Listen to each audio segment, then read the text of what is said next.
Assalamualaikum. Jangan lupa like, comment, and subscribe. Bye. Beliau adalah sahabatnya Ustaz Arifin Ilham. Beliau tinggal di Depok bersama Ustaz Arifin. Ketika Ustaz Arifin hijrah ke Sentul, beliau pun jual rumah, sama-sama jual rumah, hijrah ke Sentul. Beliaulah yang mengajarkan Ustaz Arifin memanah dan berkuda, sekalian biasanya latihannya di tempat Prabowo. Mari sama-sama kita mendengar tausiah dari beliau. Alhamdulillah, mudah-mudahan kita doakan apa yang disampaikan beliau, cara memanah, apa caranya nanti semua akan diuraikan oleh beliau. Yang di bawah silakan maju ke atas, yang ke depan, belakang maju ke depan. Sausni, ya, betul. Yang di bawah silakan naik, maju. Assalamualaikum warahmatullahi wabarakatuh. Alhamdulillah rabbil alamin, assalatu wassalamu ala rasulillah wa ala alihi wa ashabihi wa mawala. Qala Allah Ta'ala fi kitabil karim, a'udzu billahi minasy syaithanir rajim. Wa'idu lahum mastata'tum min quwwah wa min ribatil hayy turhibuna bihi aduwallahi wa aduwakum wa akharina min dunihim la ta'lamunahum Allahu ya'lamuhum wa ma tunfiqu min fi sabilillahi wa ilaykum antum. وعيل قال وإخوان عن Uqbah bin Amir sami'tu Rasulullah sallallahu alaihi wasallam. Jadi kalau ada sami'tu itu berarti sahabat Nabi itu langsung mendengar kalamnya Rasulullah. Wa'idu lahum mastata'tum min quwwah ala innal qutramyu ala innal qutramyu ala innal qutramyu qala salasa. Thumma asas sahabat Umar bin Khattab radhiyallahu an alimu auladakum al-maya. Ikhwani, saudaraku al-ahibba yang kucintai karena Allah, ayahanda bunda, alhamdulillah saya malam ini begitu bahagia. Tapi ketika saya menginjakkan kaki di bumi Nangro Aceh Darussalam, Serambi Mekah ini, saya meneteskan air mata. Meneteskan air mata yang pertama ketika saya mendengar salawat yang dibacakan guru kita. Masya Allah, luar biasa. Salawat itu membuat saya bergetar-getar. Kadang-kadang saya nggak bisa mendengarnya. Sampai begitu, luar biasa. Ini dahsyat. Yang kedua, menangisnya saya ketika saya jumpa dengan guru saya. Morobi ini, Masya Allah, beliau juga bersama Ustaz Arifin. Saya juga dari umur 20 tahun lebih sudah bersama Morobi Ustaz Arifin Ilham. Belajar sama beliau, hijrah sama beliau. Alhamdulillah beliau sudah dipanggil Allah duluan. Sudah ketentuan Allah. Saya hijrah juga di Sentul Bogor. Alhamdulillah sama beliau, mudah-mudahan selalu diberikan keberkahan Allah Subhanahu wa taala. Guru kita tercinta Ustaz Jul Arafah, Masya Allah, mengingatkan kami dengan morobi kami Kiai Haji Muhammad Arifin Ilham. Masya Allah, luar biasa. Dahsyat. Mudah-mudahan rencana beliau nanti ke Jakarta, insya Allah kalau Januari atau Februari, insya Allah kalau kita bersama waktu yang tepat, kita akan ziarah sama-sama ke makam morobi kita almarhum Kiai Haji Muhammad Arifin Ilham. Ikhwani, ayahanda bunda sekalian, luar biasa malam ini. Mungkin malam ini agak berbeda sedikit. Ada kajian majelis ilmu ini, kita kupas tentang babul furusia. Bab furusia al-khusus ar-rimayah. Apa itu? Di tangan saya ini ada kitab. Ini aslinya kitab furusia Muhammadiyah karangan Imam Ibnu Qayyim yang sudah disadur. Ada berapa kitab, banyak sekali di guru kami. Saya memang mulazamah dengan teknik memanah dalam Islam dengan guru kami Al-Habib Khori Afrizan Al-Khairid. Beliau adalah seorang ulama di Tumboro, Al-Hafiz Ahlul Hadis. Kami memang mulazamah ke sana langsung bagaimana mendalami tentang babul furusia. Masya Allah. Tadi disampaikan dalam mukadimah, saya sampaikan kata Allah dalam Al-Quran, siapkan dirimu dengan segala kekuatan Di sini ayat ditafsirkan langsung oleh Rasulullah ketika itu di atas mimbar. Jadi ayat ini langsung ditafsirkan oleh Rasulullah. Ala inal quturamyu, ala inal quturamyu, ala inal quturamyu. Qala salasa, 3 kali Rasul di atas mimbar sambil memegang busur. Jadi Rasulullah itu ketika khutbah itu kadang memegang tombak, kadang memegang busur. Ada busur Rasulullah sampai 2 meter. Saya udah lihat langsung busurnya asli Rasulullah sampai hari ini ada di Indonesia. Masalah di museum di Ma'had Temboro. Dahsyat, luar biasa. Di situ ada peninggalan Rasulullah yang asli. Luar biasa. Jadi Rasul menyampaikan kekuatan itu ada di mana. Limaza ya ikhwah? Kenapa demikian? Malam ini kita akan bahas. Ternyata luar biasa. Maka Islam itu inna dina indallahil Islam. Agama Islam itu sempurna, paripurna dan luar biasa. Dia tidak akan mungkin melepaskan segala hal sedikit pun kalau tidak bersambung di dalam dinul Islam. Maka memanah ini sampai Sayyidina Umar mengatakan, ajari anak-anakmu memanah.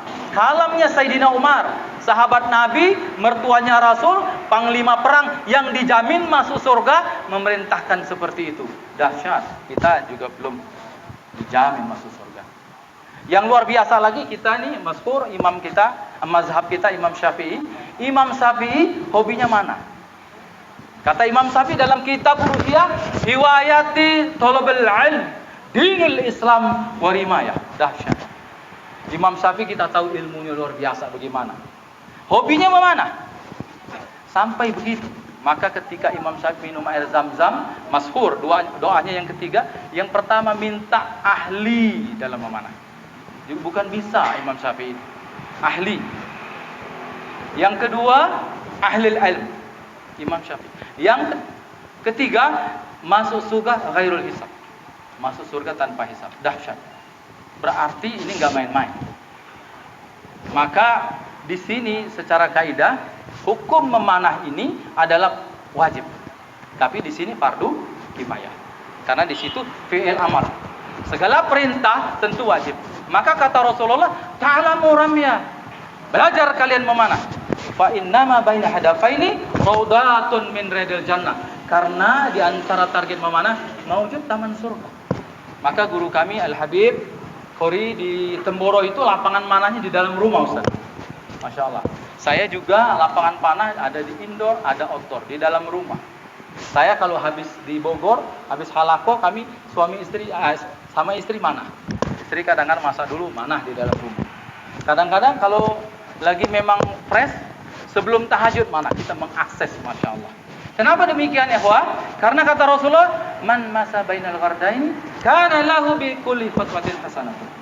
Barang siapa yang berjalan di antara target memanah, maka setiap kakinya ini dihitung kebaikan. Masya Allah. Ternyata begini, pantas Imam Syafi'i nggak mau meninggalkan memanah. Imam Ahmad umur 72 tahun masih manah. Umur 72 Imam Ahmad. Imam Bukhari sama.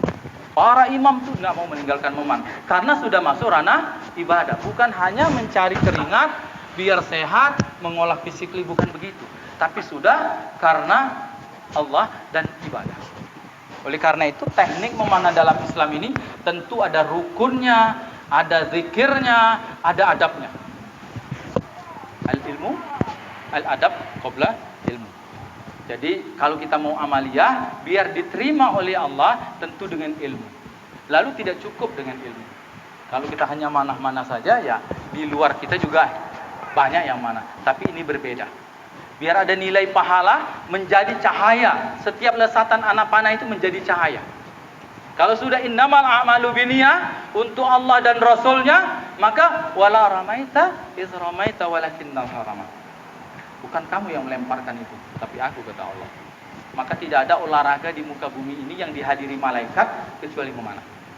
Tidak ada. Dan malaikat hadir minta ampunan untuk kita. Masya Allah, luar biasa. Sekaliber para imam itu hobinya ini. Jadi kalau udah capek, dia bukan berhenti, capek baca kitab, maksudnya dakwah, mana. Maka 10 anak panah yang aku tembakkan, kata Imam Syafi'i, semua tepat yang aku inginkan. Oh, berarti nggak main-main kalau udah begitu. Kita mazhabnya Imam Syafi'i mesti ngikuti karena mahabbah. Oleh karena itu ayahanda bunda sekalian, mari kita anak-anak kita ajari. Tapi kalau udah ngajarin anak, kita juga harus berlatih. Karena perkara 3 hal, Ustaz.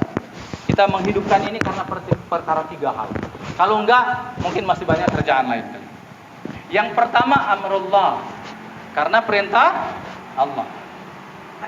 Amrullah wa amru rasul. Karena perintah Allah dan perintah Rasul. Kalau sudah begini, maka konsepnya orang iman kepada Allah tidak ada lain kecuali sami'na wa ata'na. Aku dengar, aku taat. Tidak bisa katanya sami'na wa pikir-pikirna. Aku dengar, entar dulu deh, saya masih sibuk mau main bola ini dulu. Sami'na wa ata'na. Ini yang direferensikan oleh Rasulullah 1400 tahun yang lalu. Karena Rasulullah tahu dalam diri kita ini macam banyak kali permainan. Ada yang mau main catur, main ini, main itu. Tapi sudah digariskan oleh Rasulullah, ini yang direferensikan. Yang kedua, perkaranya karena mahabbah. Karena cinta.